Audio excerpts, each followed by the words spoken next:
herdeiro não é meeiro? Tá aqui uma das grandes dúvidas do direito das sucessões.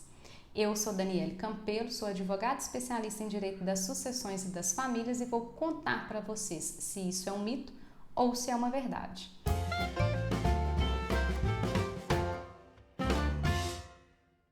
Bom, é verdade que quem tem direito à meação não tem direito à herança e quem tem direito à herança não tem direito à meação?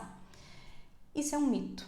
E nós temos que analisar os regimes de bens que a gente tem dentro do Código Civil. Vou trazer para vocês a comunhão universal de bens, a comunhão parcial de bens, a separação convencional de bens e a separação obrigatória de bens. Então vamos começar pela última aqui.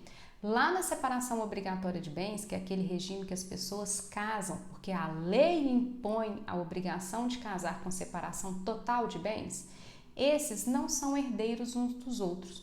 Por quê? Porque lá no artigo 1829 do Código Civil fala expressamente que eles estão excluídos da herança. Só que aqui nós temos um detalhe muito importante. Por força da súmula 377 lá do STF, tudo que é adquirido na constância do casamento no regime de separação obrigatória de bens é meado. Então, eles são meeiros uns dos outros. O cônjuge casado pelo regime de separação obrigatória de bens é meeiro do cônjuge falecido, ok? Bom, o segundo regime, a separação convencional de bens. Na separação convencional de bens, o casal escolheu não dividir nada em vida. Então, se eles se divorciarem, não dividem nada. Cada um entra e sai do casamento com o seu próprio patrimônio.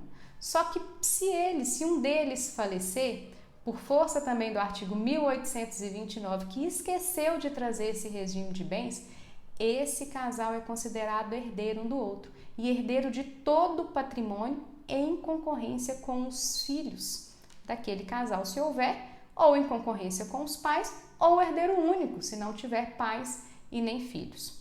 Mas eles não são meeiros, eles são somente herdeiros um dos outros. Lá no regime de comunhão universal de bens, que é aquele regime que as pessoas, quando se casam, escolhem que vão dividir tudo, o que eles tinham antes do casamento com o que eles tinham depois do casamento, com o que eles foram adquirindo ao longo do casamento. E aí vira uma massa patrimonial só.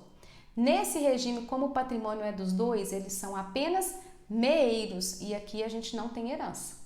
Então, no regime de comunhão universal de bens, a gente não tem herança, mas tem a meação. Deixei por último o nosso regime legal, né? Deixei a comunhão parcial de bens, que é o regime mais importante, porque é o que mais existem brasileiros casados hoje por ele.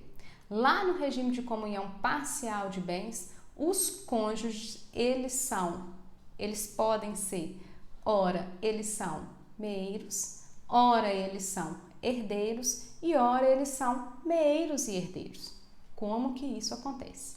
Se quando esse casal se casou, eles não tinham nenhum patrimônio, tudo que adquiram ao longo da vida vai ser dos dois, então eles são apenas meeiros. Se um falecer, no inventário o outro tem direito a 50%.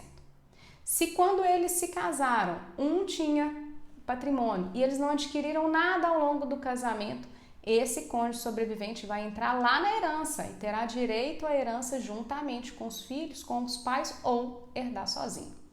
Agora, se um deles ou os dois tinham um patrimônio anterior ao casamento e ao longo do casamento eles foram adquirindo mais coisas, esse cônjuge sobrevivente vai ser herdeiro do patrimônio anterior ao casamento e vai ser meeiro do patrimônio posterior ao casamento.